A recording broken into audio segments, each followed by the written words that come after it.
Yes, people, what's happening? So the question that I'm asking today is the Tesla Model 3 really worth it? Here's my 3-month review.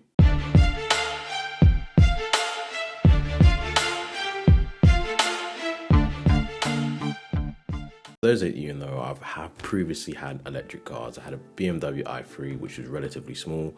I also had a Jaguar I-Pace, which was on the larger side. Now I've got the Tesla Model 3, which is it can be classed as the luxury version of electric cars. People tend to say it's the overpriced version of electric cars because mine is the Model 3 rather than the Model S or the Model X. So I've had my Tesla for a little over 3 months, and there's things you start to notice as time goes on.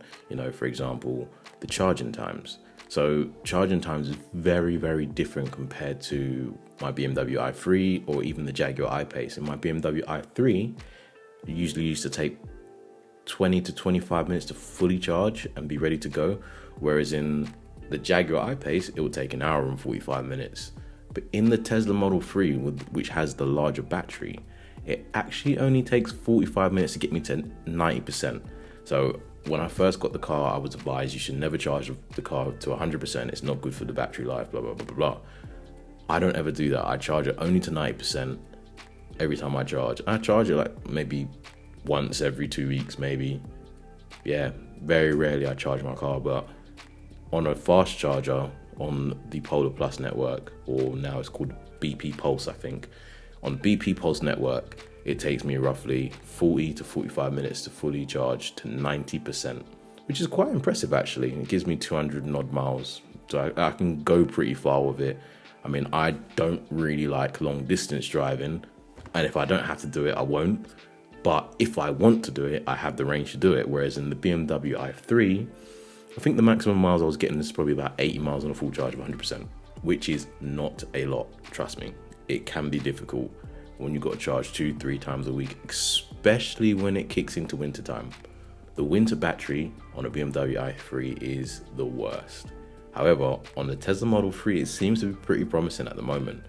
I mean, I recently charged my car maybe about 3 or 4 days ago, and it's probably taken about 10% for winter battery, which is pretty good. For those of you that don't know, with electric cars, they operate better in warm temperatures, not hot, not too cold, but warm temperatures where the battery and the mileage tends to be at maximum capacity and it runs pretty smoothly. When it's too hot, the battery range reduces, and also when it's too cold, the range reduces also. However, there are cars like, for example, when I had the BMW i3, there was a dramatic difference in terms of when it's cold, I would have, on a full charge, for example, when it's not cold, I'd have 80 miles to play with. When it's cold, I'd have about 50 miles to play with on a full charge. Whereas in the Tesla, it's not a major difference. So if I have 125 miles to drive on a half charge, I'd have maybe 10% less than that. So maybe 100, don't watch the maths, maybe 110 or 115 miles I could drive on a cold battery in the winter, which is probably good, which is pretty good. It's not probably good, it's really good. I mean, I've still got well in excess of over 100 miles to drive, and I probably won't have to charge it until next week, maybe the following week, depend on how I drive. Another thing I've also noticed with the battery is that I can have my heating on, which I have it on all the time, and I also have my chair heating on all the time, heated seats on all the time. Everywhere I go, every time I get in the car, it automatically comes on. I notice it doesn't massively affect the battery life like it did when I had a BMW i3. When I had the i3, literally if I turn the heating on, I'd go from 50 miles for a full charge to like 35, and it was scary because obviously you don't want to break down along the way. And at the time when I had the i3, there wasn't many electric cars around. It was one of a few. So let's get into the entertainment system. The entertainment system is different. It is very different.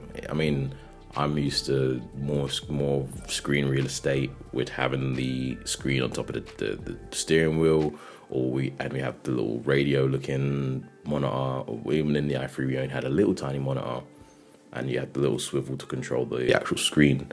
It's very different. It's like I have my own iPad inside my car. So anytime anybody gets in, they go, "Oh my God, you got an iPad in the car." It's actually the entertainment system which controls the car. And it's quite interesting, actually. I do love the elements that are on it, in terms of the gaming and stuff like that. One thing I don't really like is the fact that it's very clicky. You've got to go into a lot of things to get to stuff. So, for example, the glove box. In order for me to get to the glove box, I've got to go into the settings and then open up the glove box. It can be pretty long, but I do like the security element of it. It doesn't make it easy for someone to just go into your glove box, which I do like. And I do like the fact that you can put pin to drive on, and you can put a pin on your glove box and stuff like that.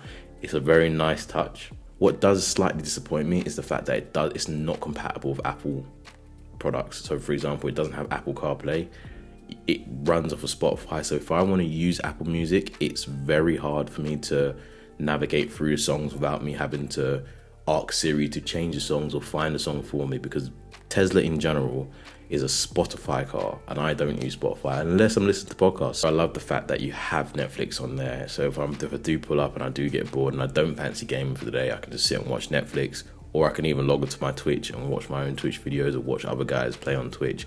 For those that haven't subscribed already, King's Gambit 10 on Twitch, make sure you check that out. It's minimalistic, very minimal. It's literally seats, steering wheel, center console, and that's it.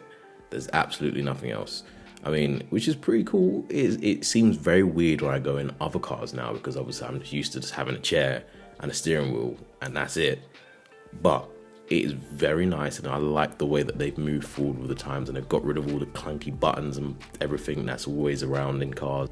The seats are amazing. They're very comfortable. They're probably one of the best seats I've ever sat in a car. I mean, generally speaking, I could probably sleep in it. That's how nice they are. There's also the option to have the easy entry and easy access to the car. So that's when you get in and the chair goes up and down, or it goes back to your driving settings. And when you get out, it goes back to a default setting, so it's easy to get out. Amazing stuff. I mean, I've not had that before, so I'm easily impressed when it comes to the whole tech side of it, and the up and down on the chair. It's super cool. But it's very handy, especially if you're tall or you're short like me. But yeah, anyways. So the most important thing about the interior is the storage. So we've got a front, which is the front boot, and we've also got a boot in the back. The boot in the back is amazingly spacious. I can actually climb into that boot and lay down quite comfortably for obvious reasons. However, in terms of going shopping, it is quite large. Now, if you look at this clip here, I actually done a really big shop for the holiday season, and as you can see, the boot is full, the front is full, and the back of the car is full. So in terms of shopping, it is actually quite productive. It's quite nice for a normal shop. It's relatively big, and it's got enough room for a regular size shop. If you're shopping like it's the end of the world and you don't want to go back to the stores anytime soon, like I do, it can be a problem. But there's still room, which is important. So I've seen a lot of videos on YouTube. I mean, before I even got my Tesla, right, I actually watched a crazy amount of videos. It took me nearly 2 years of watching videos before I decided I'm doing it. There's nothing stopping me. I watched a lot of videos from Jack Massey Welsh to Tesla Guy to Tesla Driver to EVs and everything. Every channel you could possibly think of, I watched them, and they've inspired me to buy a Tesla. And I saw a lot of guys talking about having build quality and build issues and stuff like that. Lines not lining up and gaps being really big and being really small and not matching up. However, I can't honestly say I've noticed that. I don't think, touch wood, I haven't had any build issues. I can't see any build issues. It looks perfect to me. Everything just looks amazing. The one issue I did have when I first picked up my Tesla Model 3 was the paint job. There was a slight scuff on the door. It looked a bit odd. So in the light, it would look very light compared to the rest of the car. In the dark, you wouldn't really notice it. So literally, I had 2 lines going down the side of my passenger door, which, I mean, Tesla fixed very, very quickly. It wasn't a major issue, but other than that, I can't honestly say I've noticed any build quality issues. I'm quite happy with it. Oh, actually, one thing I did notice is the piping around the door. You know, when you open it up, the little rubber bit on the inside, that came off when I first got it. I mean, I don't get in the back because I'm the driver. I drive all the time. No one gets in the back of my car ever, unless I'm putting shopping in there. You know, I noticed that came off slightly, but that was easily repaired by Tesla very quickly. But generally speaking, build quality, for me, I have to give it a 9 out of 10. I haven't had any issues to complain about, to be honest with you. So I do have one or two dislikes in regards to the Tesla Model 3, or in fact, just the Tesla in general. I don't like the fact that the hazard sign is above your head next to the SOS. It is very tricky to press that when you're saying you want to notify someone of something, or a thank you or a hazard or whatever it may be. It's very tricky to press. It's not very, you can't just feel your way around to figure it out. That is definitely not a good idea. And also, I don't like the fact that in order for me to unlock the car when it's charging, I have to either use the phone app or I have to unlock it from the inside of the car. That, for a security element, yeah, I get it. But just for a user element, as someone that's in the car when it's charging, or, you know, it can be very annoying, very, very annoying. But I mean, we can't complain. It has a bunch of other positive things to it. So, I mean, the good outweighs the bad, I guess.